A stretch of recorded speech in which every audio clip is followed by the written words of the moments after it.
Les amis, le football, c'est un sport qui donne et qui continue de donner. On a eu droit ce soir au Classico d'Europe Real City. Quel match magnifique entre les deux clubs. Victoire du Real, enfin c'était City Real. Victoire du Real à Manchester City, 3-2. On va faire le débrief comme d'habitude, mais bien sûr, si vous êtes nouveau avant la vidéo, n'hésitez pas à liker, vous abonner et peut-être me laisser un commentaire pour me dire ce que vous avez pensé du match. On passe directement au débrief. Bon, Real et City qui se retrouvent dans ce qui est maintenant pour moi le Classico d'Europe. Je vais enlever ça vite fait. Dans ce qui est maintenant pour moi le Classico d'Europe, Real et City qui se retrouvent en phase de play-off de la Ligue des Champions. Je n'aurais jamais cru dire ça il y a quelques années, mais en même temps, on ne savait pas qu'il allait avoir les play-offs. Mais le Real et City qui se retrouvent aujourd'hui à Manchester City. Et avant même que le match ne commence, il y a déjà des problèmes. Avant que le match ne commence, on nous a déjà sorti le tifo par rapport au ballon d'or. On a compris que vous avez pris le ballon d'or, c'est passé. Laissez ça là où c'est, regardez devant, gérez votre défense, gérez ce qui se passe dans le stade. Parce que ce que City a fait aujourd'hui est tout simplement catastrophique. Bon, les formations, côté City, c'était du classique avec ce qu'ils ont là maintenant. Départ de Walker, ils n'ont pas beaucoup le choix. Ils n'ont pas de latéral gauche depuis un temps. Donc, eux, ils décident d'arriver dans le match avec 5 décès. Côté Real, il y a un seul décès. Make it make sense. Une équipe a jusqu'à 5 défenseurs centraux, de quoi même mettre un au milieu de terrain. L'autre équipe, ils sont obligés de jouer avec les milieux de terrain en défense. Make it make sense, vraiment. L'entame du match qui était incroyable. City qui s'est montré fébrile, un peu comme d'habitude, un peu comme dans la plupart de leurs matchs de cette saison. Ils se sont montrés très fébriles dans les 15 premières minutes, et le Real qui avait actuellement les occasions. Donc, je ne peux même pas commencer à citer toutes les occasions que le Real avait aujourd'hui. Le Real qui a eu tellement d'occasions au début de match d'ouvrir le score, mais City, par un mélange de bonne défense et un peu de chance aussi, ils ont réussi à s'en sortir. City qui s'en est très bien sorti en début de match parce qu'honnêtement, le score pouvait être 3-0 à la mi-temps. Personne n'allait discuter. Le Real qui a mis la pression comme il fallait. Ils ont su que l'équipe de City était prenable. Ils sont entrés dans le match et ils ont pris City. Ils ont littéralement pris City. Juste que devant les goals, ça n'entrait pas. Ce qui n'est pas grave. Le problème arrive où? Le problème arrive quand le salopard de Kevin De Bruyne décide de devenir latéral gauche. Qui a dit à De Bruyne qu'il pouvait aussi jouer latéral gauche? Le gars là me stresse. Je vous ai déjà dit que les deux joueurs qui m'énervent quand je joue contre City, il y a Kevin De Bruyne et il y a Bernardo Silva. Bernardo Silva encore, il a été un peu plus calme ce match-ci, mais Kevin De Bruyne, il descend à latéral gauche, passe d'Ederson, il reçoit le ballon rapidement, le ballon arrive sur le côté sur Guardiola. Je sais pas si c'est Guardiola ou Grealish qui a fait la magnifique passe dans... Non, c'est Grealish. Il a fait une magnifique passe dans l'intervalle.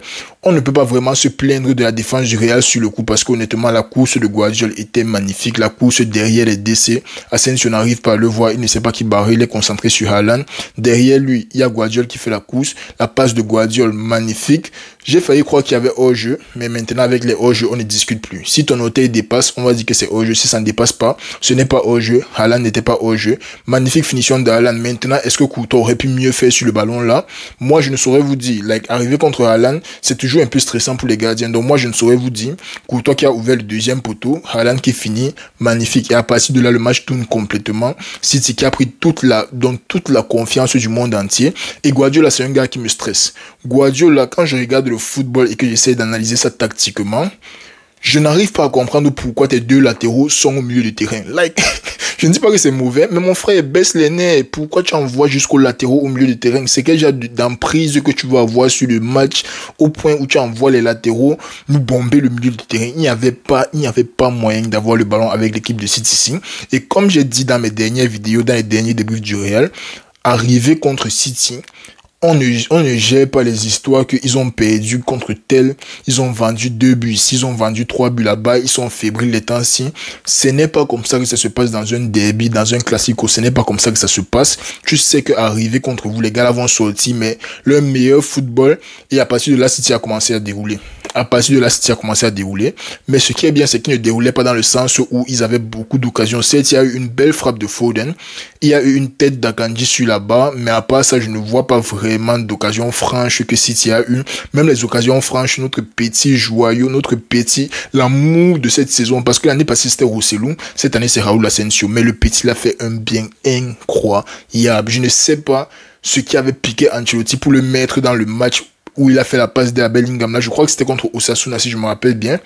Je ne sais pas ce qui a piqué Ancelotti pour le mettre dans le match là, mais c'était probablement sa meilleure décision en tant que coach depuis qu'il est coach du Real Madrid. Je vous jure, mettre Asensio au stade pour la première fois, c'était une révélation pour la suite de l'année. Et là maintenant, la saison est en train de se former, de se formuler. I don't know how to say it, je sais pas comment dire ça en français, but it's shaping pour que le gars devienne un grand du jeu. Parce que quand tu vois dans ce genre de match où on a littéralement aucun de ces titulaires présents, même pas titulaires, même les non titulaires, il n'y a que Vallejo. Et honnêtement, avant de mettre Vallejo au stade, je suis prêt à mettre Mbappé DC. Donc vraiment, les conditions sont parfaites et réunies pour que Asensio se prouve en tant que futur taulier du Real Madrid.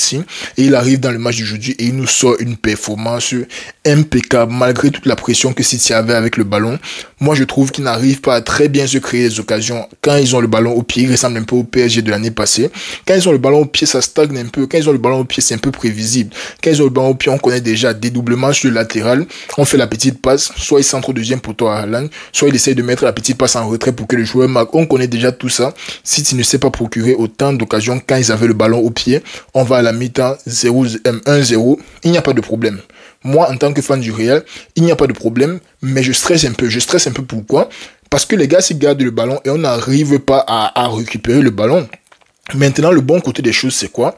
Pour se créer les occasions, autant que l'on doit courir pour chercher le ballon et fermer les espaces, ils doivent aussi courir pour se créer des occasions. Donc moi, je savais qu'à un moment ou un autre, étant donné que nos attaquants se préservaient, étant donné que les gars ne mettaient pas la pression n'importe comment, et sachant que le Real a l'un des les meilleurs conditionnements au monde, ne nous mentons pas, le Real a l'un des meilleurs conditionnements physiques au monde, je savais qu'on allait avoir les espaces en deuxième mi-temps. Donc là, il n'y a pas de pression. On reçoit la deuxième mi-temps. C'est un peu de la même chose, mais petit à petit, tu sens le vrai City sortir, le vrai faux City.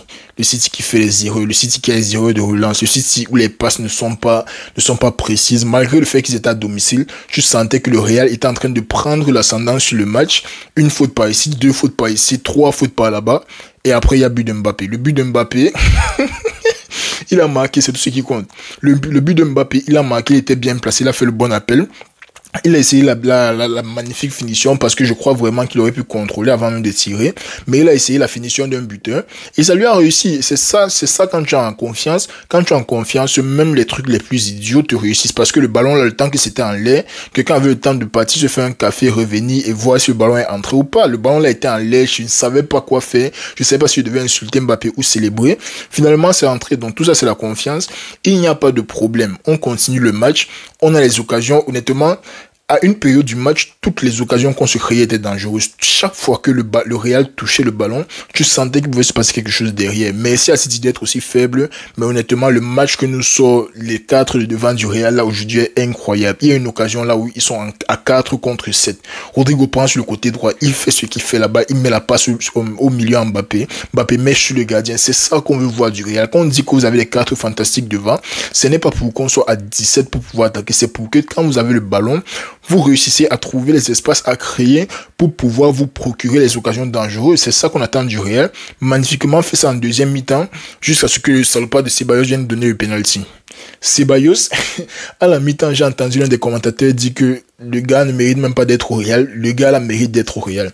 Laissons le penalty qu'il a donné aujourd'hui, qui était un penalty un peu bête. Ceballos mérite d'être au Real. Maintenant, le penalty, il va faire quoi? Passe sur Phil Foden en 2-2, mais vraiment en 2-2. Double contact, tac, Mendy ne sait pas où mettre les pieds, Ceballos non plus ne sait pas où mettre les pieds, et il fait la faute. Ce sont les choses qui arrivent, Ceballos qui fait la faute, Haaland prend le penalty, 2-1, doublé contre le Real, comme par hasard, quand il commence à marquer, il veut tripler contre nous. Il n'y a pas de problème, il reste 12 minutes à jouer, il n'y a pas de problème. On sait que derrière, ça ne donne pas, on sait que derrière, le composure, comme on peut dire, la sérénité n'est pas là. La sérénité n'était pas à côté City. Ils ont fait mais la perte de balle pour le deuxième but, là, c'était du n'importe quoi. Comment Ederson, de son poste de gardien, peut mettre une aussi mauvaise passe littéralement dans l'axe. Like, on se moque beaucoup de Courtois parce qu'il dégage beaucoup les ballons, parce qu'on dit que Real n'arrive pas à ressortir le ballon, mais si c'est pour ressortir le ballon comme ça au pied, mieux tu dégages tout le temps, mon gars. Si c'est ton dégagement comme ça là, mieux tu donnes au DC, il dégage à ta place, parce que les relances de City aujourd'hui n'étaient simplement pas bonnes. Ils nous ont offert le deuxième but et même peut-être le troisième but, mais surtout le deuxième but, la passe d'Ederson qui était dégueulasse. Belle récupération de Bellingham, il donne à Vinicius qui rate. Brahim Diaz qui vient marquer, magnifique coaching d'Ancelotti, parce que autant Rodrigo était dangereux sur les 60-70 premières minutes, on va pas se mentir, à un moment il faut faire le remplacement déjà. Modric est entré pour Ceballos, ça déjà je crois que ça aurait dû arriver peut-être 5 minutes avant le penalty, honnêtement, parce que avant le penalty je me demandais déjà quand est-ce que Ancelotti compte faire les remplacements, parce que les gars sont en train de courir après le ballon depuis le début du match, et on a besoin d'un gars qui peut nous aider à non seulement calmer le jeu, mais relancer rapidement. Mais Modric est entré un peu plus tard. Brahim Diaz, magnifique remplacement d'Ancelotti. Il donne la passe à Vinicius. Vinicius rate, mais il récupère et il met le but contre son ancienne équipe. Magnifique Brahim Diaz. Il nous prouve encore une fois que il est peut-être plus intéressant en sortie du banc. Certes, il y a certains matchs où il fait des bons matchs en tant que titulaire, mais ça a été statistiquement prouvé que, ou bien c'est statistiquement prouvé que il est meilleur quand il sort du banc. Et ça, ce n'est pas un problème pour nous. C'est peut-être un problème pour lui. Mais, mon gars, si tu es un super sub, reste le super. Il n'y a pas de problème. On t'aime, on t'adore pour ça, petit. Reste le super sub toute ta vie. Il n'y a aucun problème avec ça, Brahim Diaz. Et après, City qui revend encore un autre ballon. Bon. D'un côté, ils ont vendu. De l'autre côté, le Real a juste bien joué. Parce que le dégagement déjà de Courtois, magnifique sur Bellingham. Bellingham qui retouche ça à Vinicius. Vinicius, je ne sais pas ce qu'il a voulu faire. Je ne sais pas s'il a raté son contrôle. Mais en gros, Kovacic essaye de mettre le ballon au latéral. Et puis Vinicius sort de nulle part. Il commence à te taper le 100 mètres. C'est là que tu repasses sur l'affaire du conditionnement du Real.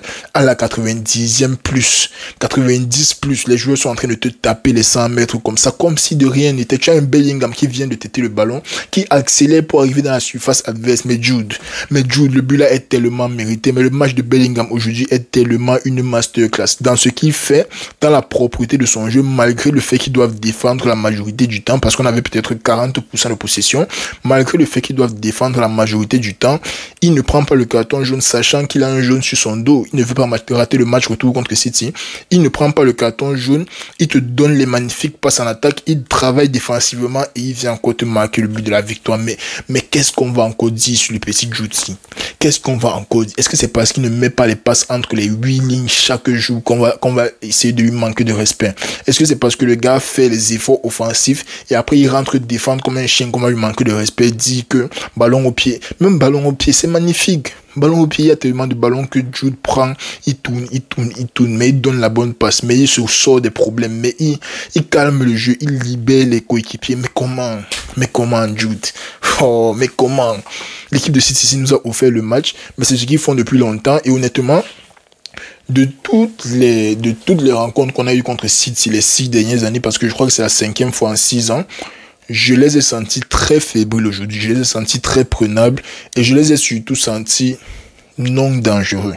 Like, le fait que les gars gardent constamment le ballon, honnêtement, moi, ça me soulageait parce que je sais que à l'arrêt, l'équipe, s'il ne peut pas faire grand chose, leur meilleure chance, c'est quand ils sont en train de contrer, comme sur le premier but. C'est là qu'ils ont leur meilleure chance. C'est là que si tu as un petit espace, ils vont te mettre la passe délicieuse là. Et Haaland va courir comme un buffle pour aller marquer. Mais sinon, à part ça, à l'arrêt, rien n'a proposé. La défense du Real aujourd'hui qui était exemplaire. Je ne sais pas comment on a réussi à faire ça, mais c'est ça qui arrive quand tout le monde défend ensemble. Et c'est ça que les gens doivent comprendre. Vous ne pouvez pas demander à Vinicius et Mbappé de défendre comme ça dans tous les matchs, mais quand il faut le faire, il faut l'avouer, les gars savent se mettre ou pas. La défense de Vinicius et Mbappé aujourd'hui qui était on point, ils mettaient la pression quand il fallait mettre la pression, ils conservaient quand il fallait conserver. Honnêtement, que personne ne parle plus à mes joueurs, que personne ne parle plus. Je suis fatigué. On est fatigué, man. On est fatigué. Chaque jour, vous voulez chier nos joueurs parce qu'ils ne défendent pas. On dit qu'il y a des problèmes dans... Mais ils savent quand ils doivent défendre. Ils savent quand ils doivent se dépenser. Ils savent quand ils doivent se donner à 200%. Et c'est ce qu'ils ont fait aujourd'hui. Oh là là. Magnifique victoire du Real contre un City 7 qui n'est plus au niveau, qui n'a plus l'air d'avoir grand chose à offrir. Mais comme j'ai dit, arriver dans ce genre de match-ci, tu blagues en pensant que ton adversaire est plus faible que toi et tu te fais foudroyer, surtout contre un City qui a l'habitude de jouer contre nous. On se connaît déjà trop pour faire semblant, pour faire comme si on va les massacrer et tout.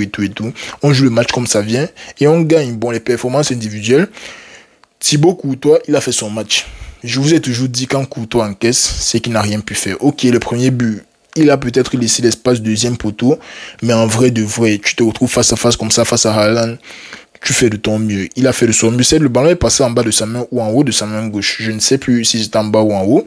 Mais honnêtement, à part ça, il a fait les arrêts qu'il fallait faire. Il a encaissé un penalty. Moi, d'abord, je n'ai jamais vu Courtois arrêter un penalty. Donc vraiment, le penalty, là, j'avais déjà écrit ça dans mon livre comme un but. Il n'y a pas de problème. Les latéraux, Valverde qui nous sommet un match horriblement bon. Valverde, quand tu le vois avec le brassard du capitaine, tu sens que le brassard est à sa place. Tu sens que le gars mérite de mettre le brassard là. Et on sait que Modric va éventuellement partir. Et Carval, bon, c'est vrai qu'il y a aussi Carval devant lui. Mais bon, bref.